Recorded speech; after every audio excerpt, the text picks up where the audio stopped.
큐티하는 여자의 큐티 나눔 노트. 하나님은 우리를 통해 일하십니다. 창세기 12장 1절에서 9절. 창세기 1장에서 11장은 인류의 일반 역사로 하나님의 창조와 인간의 타락, 홍수 심판, 바벨탑에 대한 이야기가 있습니다. 창조 부분에서는 온 세상을 창조하시고 기뻐하셨던 하나님의 모습을 볼 수 있고, 인간의 타락을 말하고 있는 곳에서는 사람들이 죄짓는 모습을 보시고 한탄하시며 슬퍼하시는 하나님의 모습을 볼 수 있습니다.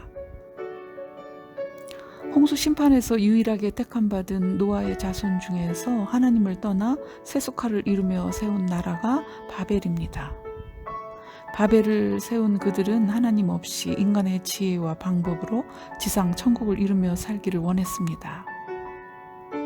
인간에 계속되어지는 하나님에 대한 반역의 역사가 인간만이 아니라 피조개까지 고통받는 모습을 보며, 과연 하나님께서는 인간을 통해 이 피조개를 계속 이끌어 가실까 의문이 들 정도입니다. 인간에게 내재되어 있는 신의 성품이 하나님께 순종하는 마음보다는 하나님의 자리를 갈망하는 자유로 치닫는 것을 창세기 1장에서 11장은 보여주기 때문입니다. 바벨탑 사건 이후 창세기 11장 10절에서 26절에 노아의 아들 셈의 계보가 등장합니다. 성경의 모든 족보는 방향이 있고 그 족보의 마지막 부분에 하나님의 뜻을 이루어가는 중요한 믿음의 인물이 있습니다. 나홀은 29세에 데라를 낳았고, 데라를 낳은 후에 119년을 지내며 자녀를 낳았으며, 데라는 70세에 아브라함과 나홀과 하란을 낳았더라.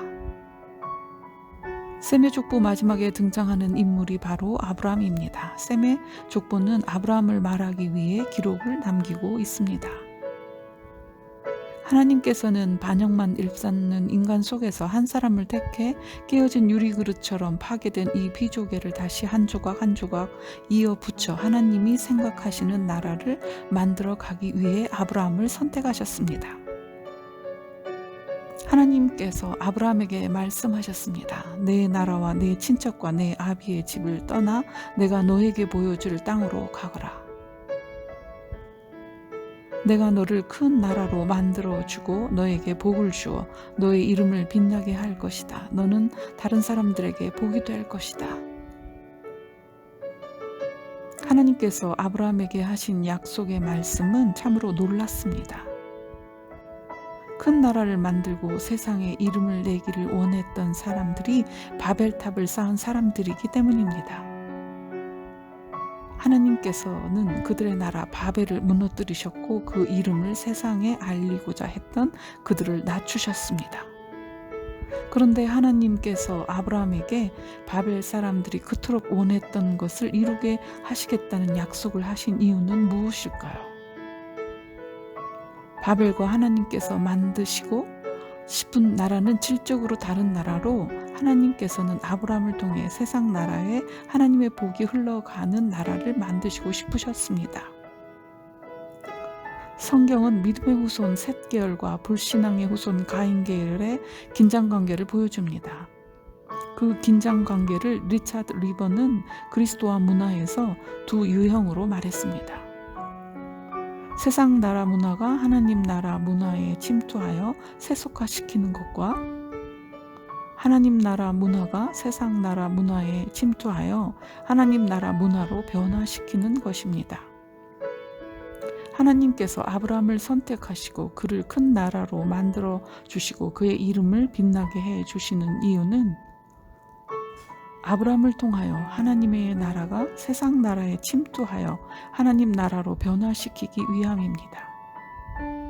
그렇기 때문에 하나님께서 아브라함에게 너는 다른 사람들에게 복이 될 것이라 하셨습니다. 아브라함을 통하여 멸망으로 가는 사람을 다시 하나님 품으로 이끄시는 것이 하나님의 계획입니다. 아브라함을 부르신 목적과 우리를 부르신 목적은 같다고 할 수 있습니다. 그래서 우리의 믿음의 방향은 세상 나라를 향해야 합니다. 믿는 우리에게서 하나님의 사랑과 구원이 세상을 향해 흘러가는 일을 통해 하나님의 뜻이 하늘에서 이룬 것처럼 땅에서도 이루어지길 기도합니다.